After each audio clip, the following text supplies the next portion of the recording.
Look at this skull. For decades, the greatest lie ever sold to you by your high school history books is that the person who owned this was incredibly lucky just to see their 30th birthday. You've been told that ancient humans were essentially geriatric by age 29, that they dropped dead of old age before they even had time to get a midlife crisis. But that is a complete mathematical illusion. They didn't die of old age at 30. The truth is far darker. The actual killers were invisible, relentless, and baked directly into our DNA. Welcome to the Human Glitch Case Files. I'm Professor Q, and today, we are investigating a biological crime scene that spans 2 million years. We are going to uncover the terrifying biology and the brutal prehistoric conditions that literally wanted you dead. To understand the crime, you first have to understand how the detectives, in this case, modern statisticians, botched the math. Let's talk about the life expectancy myth. Let's say you have 2 children born in the Pleistocene epoch. One child tragically dies at birth due to complications. The other child survives, grows up, evades predators, and lives to the ripe old age of 80. Now, what is the average life expectancy of those 2 humans? 40. Does that mean the 80-year-old was biologically programmed to start decaying and die at 40? Absolutely not. The math is hiding the bodies. The ancient world wasn't a place where humans naturally expired at 30. It was a world that featured the most ruthless, brutal infant mortality rate in the history of this planet. The filter of death was front-loaded. If you were born 50,000 years ago, your first 5 years were a literal gauntlet of horrors. You had a nearly 50% chance of never making it to your teenage years. But, and here is the crucial open loop you need to remember.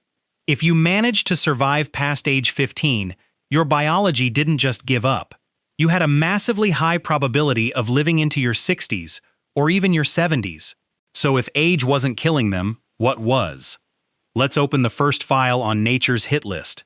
Let's strip away your ego for a second. Look at your body. You have no thick hide to act as natural armor. You don't possess razor-sharp claws.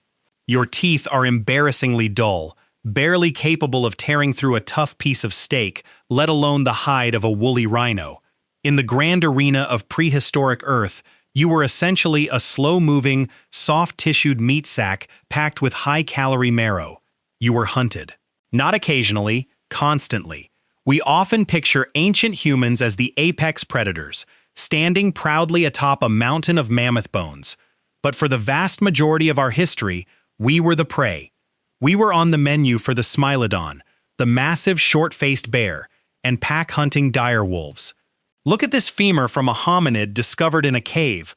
Those aren't natural fractures. Those are puncture wounds. The distance between these 2 grooves perfectly matches the canine teeth of a prehistoric leopard. This human didn't die peacefully in their sleep at 30. They were dragged into the darkness by their skull, but escaping the jaws of a predator was only the physical test. The real killer, the one responsible for millions of bodies dragging down that average life expectancy, didn't have teeth at all. It was something far more insidious. Imagine getting a paper cut or scraping your knee on a rock. Today, you wash it out, slap a bandage on it, and forget about it. 10,000 years ago, that minor scrape was a potential death sentence. Without antibiotics, without sterile water, the world was a microscopic minefield. Staph infections, tetanus, gangrene, a twisted ankle on a hunt meant you couldn't keep up with the nomadic tribe. And if you fell behind, you died. But ironically, things got infinitely worse for our health when we decided to stop running and settle down. Enter the agricultural revolution. We thought we hacked the system by growing wheat and grains. We secured a stable food source. We won, right? Wrong.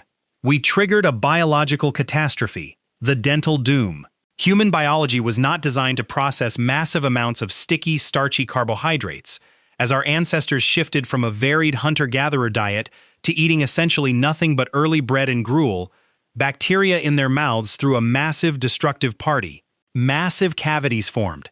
Abscesses grew deep into the jawbone, and remember, there are no prehistoric dentists. A severe tooth abscess isn't just painful, it releases massive amounts of deadly bacteria directly into the bloodstream. It causes sepsis. Your brain swells. Your organs shut down. Thousands upon thousands of people in their 20s and 30s were wiped out simply because they ate too much grain and their teeth rotted out of their skulls. But as horrifying as that is, it pales in comparison to the ultimate design flaw. A structural glitch in the human body so severe, it turned the very act of creating life into a game of Russian roulette.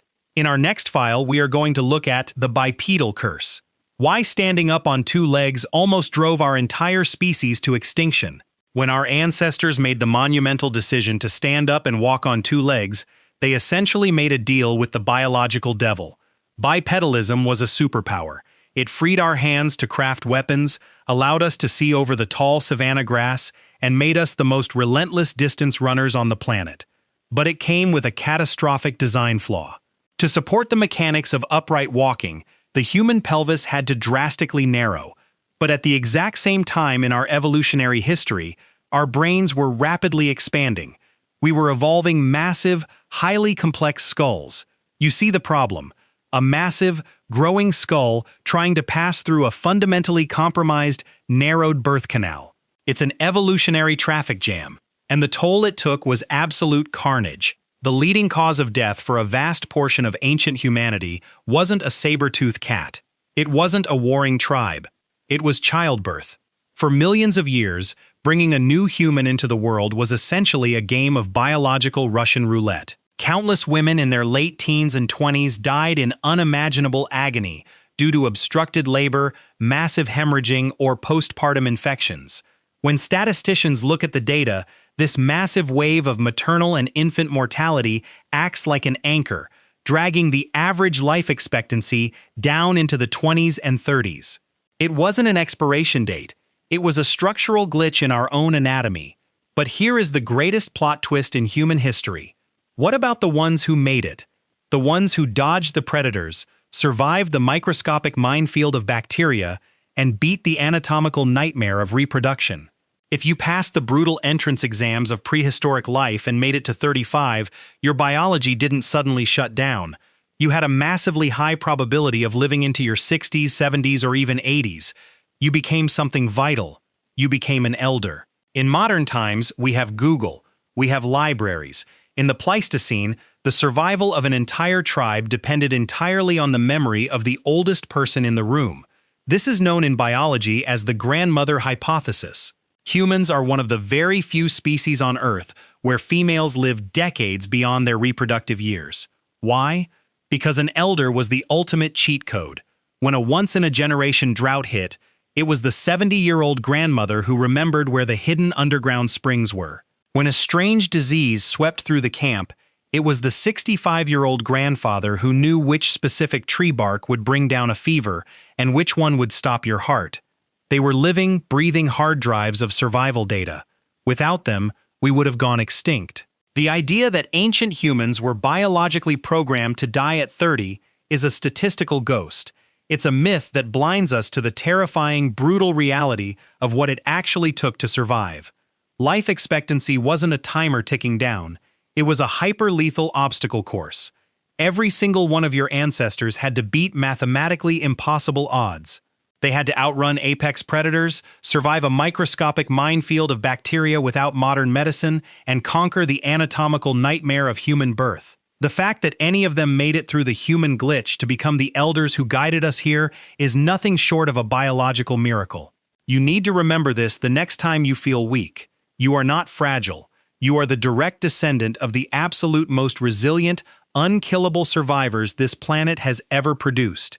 If you want to uncover more of the dark, twisted glitches hiding inside your own DNA, you know what to do.